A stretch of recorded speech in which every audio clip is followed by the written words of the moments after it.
HDFC और Reliance industries दो ऐसे शेयर हैं जहां पर आपकी रिकमेंडेशन चाहिए। आज अगर बाज़ार चला ना सर, तो इन दोनों की वजह से ही चलेगा, और अगर आज बाज़ार टूटा तो शायद हो सकता है इन दोनों की वजह से ही टूट सकता है।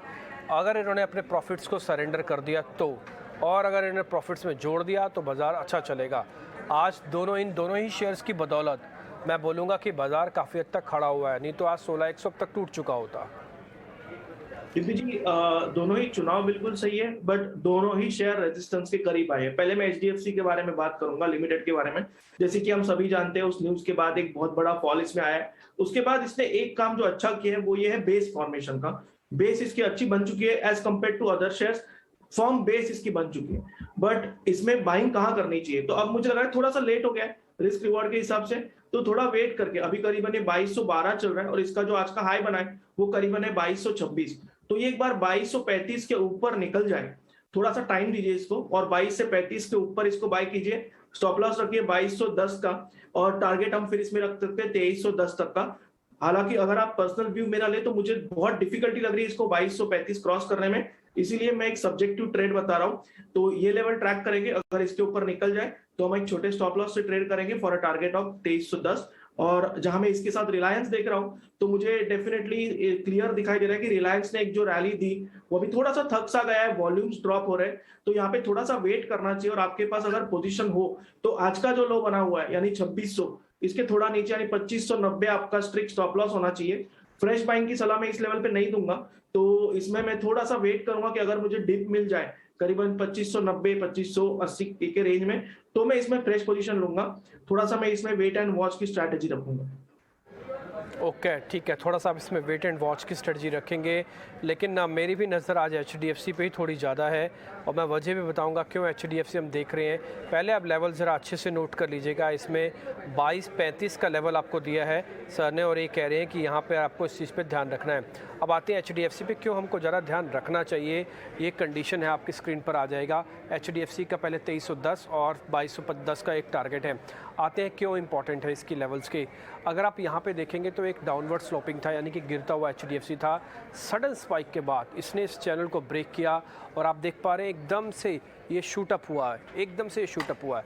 अब फिर से नीचे आने के बाद उसी चैनल का एक सपोर्ट ले रहा है जिस चैनल से टिपिकली बाहर गया था, इसलिए इसके ब्रेकडाउन और ब्रेकआउट में अभी थोड़ा मुश्किल है कहना।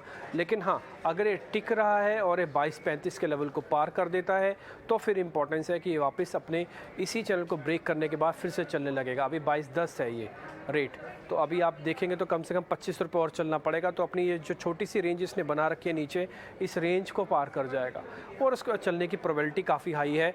गिरते हुए क्रम के बाद एक शेयर ठहर सा गया है, और उम्मीद करते हैं कि 2310 के ऊपर आपके टारगेट आपको मिल जाएंगे। 2210 आपको स्टॉप लॉस रखना होगा, और ये भी अगर चला गया तो फिर मुश्किल बढ़ जाएगी। HDFC ये आपको ध्यान में रखना होगा। रिलायंस इंडस्ट्रीज़ पे कंडीशन है, बट आप दोनों में से अगर देखेंगे तो कन्विक्शन ज़्यादा आपको HDFC के अंदर मिलेगा। सर शॉर्ट कवरिंग के शेयर आपकी स्क्रीन पर है। पहला है GMR इंफ्रा, कल एक ब्लॉक डील लगी थी, उसी से काफ़ी हद तक लग रहा था कि ये शेयर थोड़ा चल सकता है। कल तो नहीं चला, रिएक्शन आज काफ़ी स्ट्रॉन्ग दे रहा है। अलेम्बिक फार्मा APLT, इसके अंदर क्या करना चाहिए सर? दोनों के अंदर अच्छी बाइंग है। आज अलेम्बिक के अंदर भी खबर आई, एक दवा के अप्रूवल आया इसका। दीपू जी, दोनों ही शेयर्स के बारे में बात करूंगा। तो first stock GMR infra, volume जिसे कहते हैं कि popping out of the chart वैसे लग रहे हैं, डेफिनेटली इसमें पोजीशन बनानी चाहिए। स्ट्रिक्ट स्टॉप लॉस रखना चाहिए 35.8 यानी 3575 का आप रख सकते हो, और कैश में ही बाइंग कीजिए, मेरी स्ट्रिक्ट सलाह होगी। इसमें मोमेंटम कब आएगा? अगर ये यहाँ से करीबन 3850 का लेवल क्रॉस कर दे तो इसमें बहुत बड़ा मोमेंटम आएगा। मुझे हैरानी नहीं होगी अगर ये 42 43 भी दिखा दे, बट इनिशियली मुझे लग रहा है कि हमें 39 एक टारगेट रखना चाहिए और स्टॉप लॉस रखना चाहिए 35.80।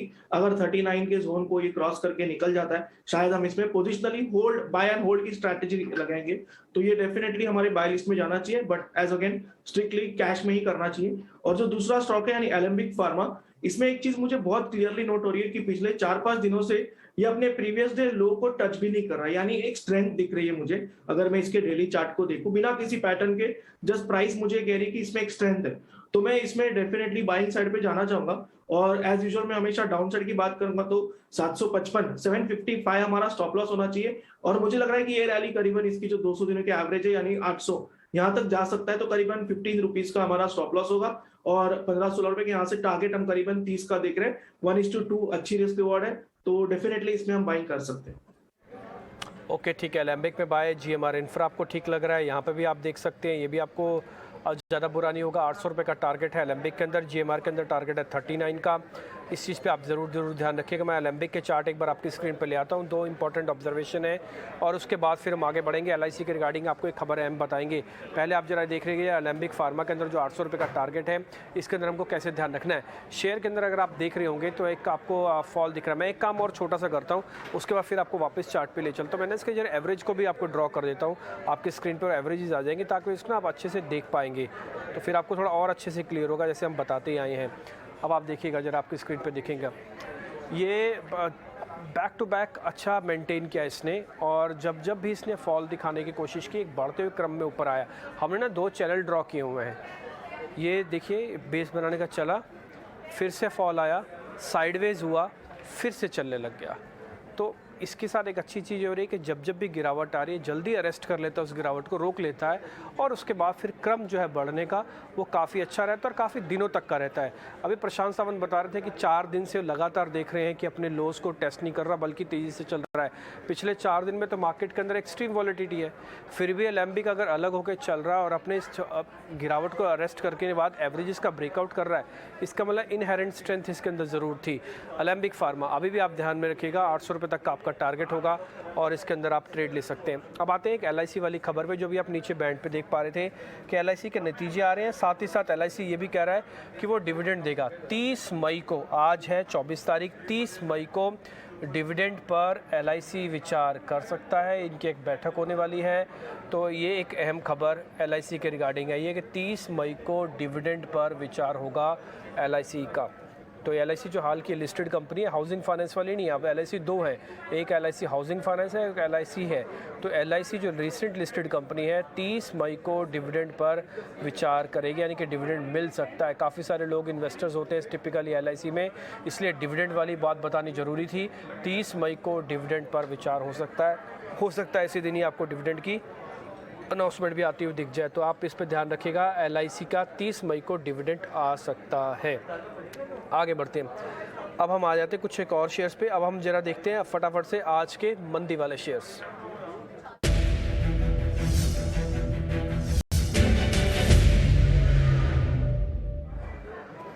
काफ़ी दिनों के बाद फिर से सीमेंट कंपनीज के अंदर तेज़ बिकवाली देखने को मिल रही है। JK लक्ष्मी सीमेंट भी नीचे आया, दूसरा L&T इन्फो, ये 2 शेयर है सर, आप जरा इस पर जरा चेक कर लीजिएगा इन दोनों में क्या करना है। ये आज के फ्रेश शॉर्ट शेयर है, JK लक्ष्मी सीमेंट और L&T इन्फो। लक्ष्मी सीमेंट जो है वो एक सपोर्ट पे आया हुआ है, थोड़ा सा मैं वेट करूंगा, बट L&T इन्फो मुझे बहुत वीक लग रहा है, और इसमें जब भी बिकवाली आ रही है तो वॉल्यूम के साथ आ रही है, तो मैं इसमें शॉर्ट करना चाहूंगा और मैं स्टॉप लॉस रखूंगा 4060, 4060 का स्टॉप लॉस। यहाँ से जो मैं टारगेट देख रहा हूँ करीबन 3920 का देख रहा हूँ, तो रिस्क रिवॉर्ड बहुत अच्छा बैठ रहा है, तो डेफिनेटली इन दोनों में मेरा चुनाव L&T इन्फोटेक ही होगा। L&T इन्फोटेक के एक बार जरा लेवल्स वापस से बताइए सर, वापस हम नोट कर लें जरा। हम 4060 का स्टॉप लॉस रखेंगे, 4060 का, और टारगेट रखेंगे 3920 का। ओके ठीक